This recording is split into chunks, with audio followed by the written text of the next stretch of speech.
A censura foi implementada no Brasil. A rede social Twitter, ou X, foi tirada do ar pelo Alexandre de Moraes depois das brigas que a gente está acompanhando aí que ele teve com Elon Musk e da falta de resposta ali a algumas demandas. Vamos falar sobre isso hoje. Meu nome é Marcos Farias e seja bem-vindo a mais um episódio do Não Sei Filosofia. Antes de começar, considere apoiar o canal, o QR Code vai estar na tela, o link na descrição.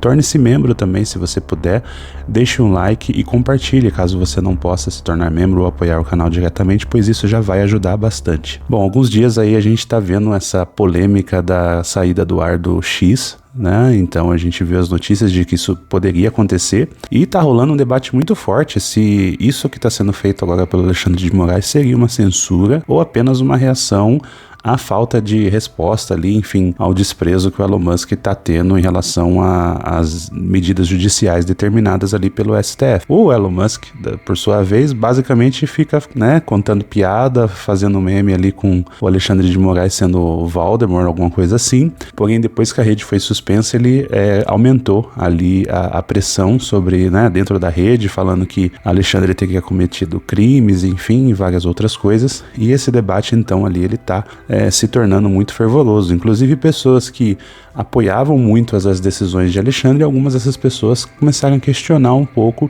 se a medida correta seria tirar a rede do ar como foi feito, ou se poderia ter outras soluções. Bom, eu já debati um pouco aqui no canal essa questão da liberdade de expressão lá no passado, quando teve aquele episódio do Monark, a gente falou um pouco, nem tanto entrando no detalhe, depois a gente foi um pouco mais incisivo ali num episódio mais focado na questão do racismo, e uma coisa que é importante a gente entender são as motivações de por que a rede saiu do ar. Então primeiro vamos explicar isso, né? O Alexandre de Moraes, ele conduz lá um inquérito que investiga as fake news e também depois a tentativa lá de golpe feita pelo pessoal ali na tentativa de invasão dos palácios, enfim, em Brasília, quando o Bolsonaro perdeu a eleição. Então, dentro desse inquérito, existem diversos perfis que ele determinou que fossem bloqueados, retirados do ar, porque, né, a gente não sabe nos detalhes, porque o processo segue segredo de justiça, mas principalmente porque esses perfis estavam, como que eu posso dizer, atiçando ou incentivando as pessoas a fazerem aquilo, o que seria, na lei do Brasil, um crime, né, porque você incentivar um outro crime é considerado crime.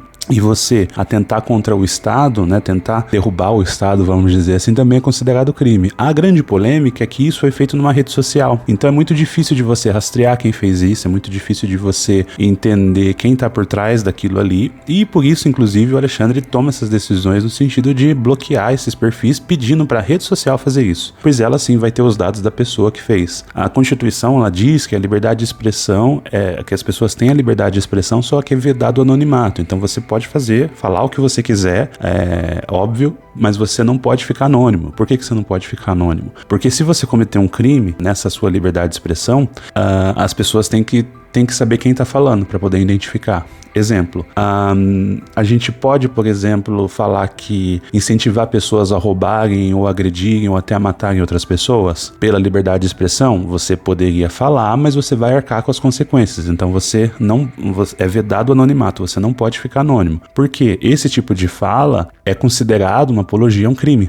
E apologia ao crime é um crime na nossa Constituição. Porém, quando isso acontece na internet, é muito mais difícil, porque a maioria das pessoas que estão na internet falando essas coisas, elas estão sob perfis anonimatos. Tanto que a maioria dos perfis que você vai ver, tirando, sei lá, o do Monark ou de alguns deputados, senadores, enfim, a maioria deles é assim, o patriota não sei das quantas, direita já, sei lá o que, enfim, vários perfis que a gente nem sabe quem tá por trás. A gente não sabe se é uma pessoa com CPF, se é um CNPJ, se é algum membro de governo, já houve denúncias que poderiam ser assessores de deputados, enfim. E quando o Alexandre determina isso, todas as outras redes sociais cumpriram, né? Então eles baniram ou bloquearam o acesso ou restringiram por algum tempo, porém o X se recusou a fazer isso, né? Então eles entendem que a lei dos Estados Unidos prevaleceria, e a lei dos Estados Unidos é muito mais ampla nesse sentido de liberdade de expressão. Inclusive um ponto que toda vez que alguém está falando sobre liberdade de expressão, cita os Estados Unidos como um lugar maravilhoso. E eu vou dar duas informações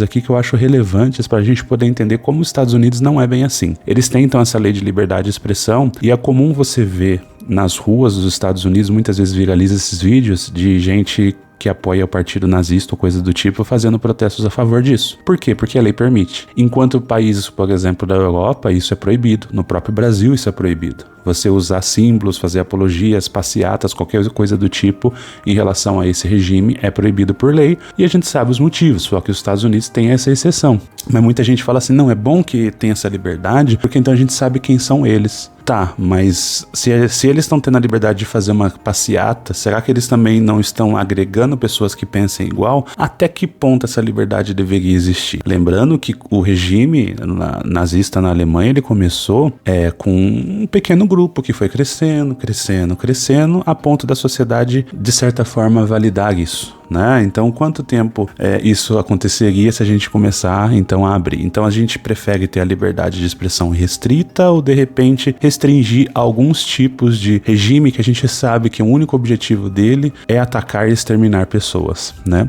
O segundo dado que para mim é mais, como que eu posso dizer, mais complicado ainda, é que nos Estados Unidos existe uma rede, que eu nem vou falar os detalhes porque, enfim, é um tema muito pesado. Existe uma associação, uma organização, como se fosse uma ONG, que defende a relação amorosa entre adultos e crianças. Sim, você entendeu.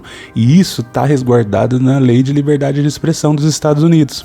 Por quê? Você tem liberdade para defender o que você quiser. E essa associação, inclusive, já foi acusada de fazer lobby no governo para, como que eu posso dizer, enfraquecer as leis de combate a esse tipo de problema, esse tipo de relação. Entende como isso é complicado? Como não é uma questão apenas assim, tenho liberdade para fazer o que quiser. Nos Estados Unidos tem liberdade para defender um crime. Esse crime que eu tô falando aqui, que eu não vou falar abertamente porque é um tema muito pesado. Mas enfim, é esse tipo de liberdade de expressão a gente gostaria de ter no Brasil? Abusadores abrindo ONGs para defender a sua causa? Enfim, eu acho que não, a minha visão é que não. Então assim, você tem a liberdade de expressão, falar o que quiser, ser contra A, B, ser a favor de A ou B, C, enfim, não importa, desde que você não cometa um crime. E aí é o ponto. O X se recusou, baseado na lei dos Estados Unidos, que não é a lei do Brasil. O Alexandre de Moraes aplicou multa. O que o X fez? Ele falou, não, eu estou sendo perseguido, os meus representantes no Brasil estão sendo perseguidos, então não vou ter mais representação no Brasil. E pela lei do Brasil, você é obrigado, a empresa estrangeira, a ter pelo menos um representante. Por quê? Se essa empresa comete um crime ou ela faz algo de errado, ela tem que ter um representante civil. Toda empresa é assim. Toda empresa estrangeira no Brasil, ela tem que ter alguém representando ela aqui. Pode ser um advogado, pode ser um diretor, pode ser, enfim, não importa. Tem que ter pelo menos uma pessoa representando ela. Porque caso aconteça alguma coisa, essa pessoa, ela tem condição de ser identificada, procurada, ela tem condição de ser processada. Quando o X fez isso, ele parou de cumprir a lei. Então, o Alexandre, ele deu ali várias oportunidades pro Elon Musk definir essa pessoa, para definir quem que seria esse representante, e não foi definido. E por isso, então, ele tomou essa medida drástica. Mas está correto? Eu concordo, por exemplo, com essa medida do Twitter, de tirar o Twitter, o X do ar. Bom, eu não concordo necessariamente com o que foi feito, no sentido de que você tirar uma rede social do ar, que tem uma base de mais de 20 milhões de usuários, que tem gente que às vezes depende daquela rede para o trabalho, para divulgação de produto, enfim, que usa aquela rede não apenas como uma rede de entretenimento, uma rede de conversa, mas sim como uma rede para trabalho. Eu acho que não é a melhor decisão. Será que é a única decisão? Aí é um ponto. Porque, ao que parece, foram tomadas diversas outras medidas que não foram respeitadas pelo X. Fica uma questão assim, até que ponto uma empresa pode desrespeitar a lei e sair impune porque é uma empresa grande? Vou dar um exemplo aqui. Se amanhã a Rede Globo decide não cumprir a lei, sei lá, paga de pagar impostos, paga de pagar os seus funcionários, divulga no ar atrocidades, crimes ou sei lá o que, né? Uma questão hipotética. Até que ponto, o que a justiça pode fazer com ela, né? Uma das formas que a justiça usa para pressionar uma pessoa a seguir a lei é a parte financeira, né? Porque uma empresa, você não vai prender uma empresa, mas você pode restringir contas, você pode aplicar multas. Então essa é uma forma que o Brasil utiliza para poder restringir. Se você não consegue fazer isso, qual que é a última alternativa? No caso de uma empresa qualquer, você tira a empresa e fala, você não pode mais operar enquanto você não cumprir a lei. E no caso de uma empresa de comunicação, é você tirar a licença dela. Então, se amanhã a Rede Globo resolver fazer isso, será que seria correto a gente tirar a Rede Globo do ar? Entende? O balanço aqui é complexo, é complicado. Então, assim, muita gente depende da rede no caso de uma rede social. Então, eu não acho que é a melhor decisão, mas eu acho que alguma coisa deveria ser feita. A questão das VPNs, por exemplo. Aplicar multa a todo mundo que tentar acessar por uma VPN. Primeiro, existe uma questão que a VPN é utilizada para diversos trabalhos, tanto para segurança, quem trabalha com IT sabe que VPN é considerado uma rede de segurança contra ataques externos, então muita gente usa, tanto pessoa física quanto pessoa jurídica. Segundo, é importante distinguir o que aquela pessoa para que aquela pessoa está usando, porque se ela usa para acessar o X, vamos supor que a pessoa tem um trabalho que dependa de uma divulgação numa rede social, e ela usa o VPN para fazer isso, por que ela estaria cometendo um crime? Diferente, por exemplo, de alguns perfis que existem que usam a rede para poder atacar a democracia. Esses sim eu entendo que deveriam ser punidos. Mas você colocar uma determinação que toda a população que acessar o X através de um VPN vai ser punida com uma multa tal, não faz o menor sentido, e eu acho até que isso daí vai ser, logo vai ser derrubado pelo próprio Supremo quando eles votarem isso. E aí fica o terceiro ponto, né? Foi uma decisão do Alexandre, é óbvio que eu acredito que ele deve ter apoio da maioria, como ele está tendo nos últimos processos, mas é algo que deveria ser debatido por todo o Supremo, pelos 11 ministros, e já que eles têm lá as câmeras ao vivo para filmar os julgamentos, deva ser discutido abertamente, para a gente saber a posição de cada um, e não uma decisão sozinha que tira uma rede social do ar. Então, nesse sentido, eu acho que o Alexandre errou, ele deveria, então, rever essa decisão, e se a decisão, no final, passar por todo o Supremo e não houver uma solução,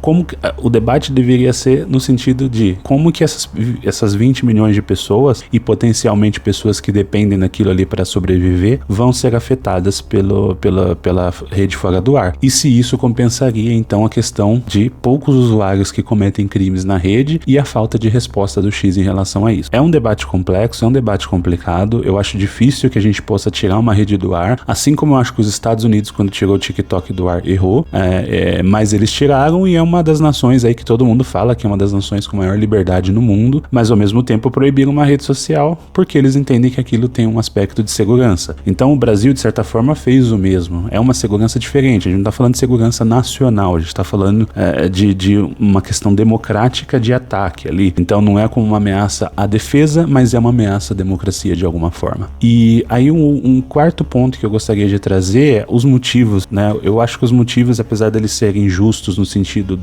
da tentativa de golpe e tudo isso, existem crimes piores cometidos dentro do X que não estão sendo tratados. Então eu fiz uma thread algum tempo atrás sobre como os ataques em escolas feitos por adolescentes estavam sendo comandados de dentro do Discord e do Twitter, do X, por pessoas ali que tinham grupos para poder combinar como que deveria ser esses ataques. Olha o absurdo disso. Então, esse tipo de coisa não deveria passar. E aí sim deveria ter mais um debate. Por que a rede não tem nenhum tipo de moderação e filtro, e uma rede de inteligência também na polícia para poder identificar isso, porque geralmente quando eles identificam isso, o ataque já aconteceu. Aí eles vão atrás da pessoa e veem que a pessoa já estava planejando aquele ataque numa rede social, com um grupo ali. Inclusive teve uma denúncia recente de que um cidadão europeu de Portugal estava dando orientações para, se eu não me engano, um dos ataques que aconteceu no sul do Brasil. Perceba, isso como que era feita essa comunicação através de uma rede social. Então a prevenção ao crime ali não estava acontecendo. É óbvio que o STF, o Alexandre de Moraes, ali estão com um foco muito grande nessa questão política, porque eles inclusive foram ameaçados, enfim, teve todo um cenário, mas tem outros tipos de crime acontecendo que ninguém tá vendo e que não tá tendo nenhuma ação. Então talvez por causa desses crimes, sim, deveria ser debatido se a gente deveria manter uma rede como essa aberta ou não. Qual que é o limite da liberdade de expressão? Gostaria que você deixasse nos comentários o que você acha, qual que você acha que é esse limite da liberdade de expressão, e se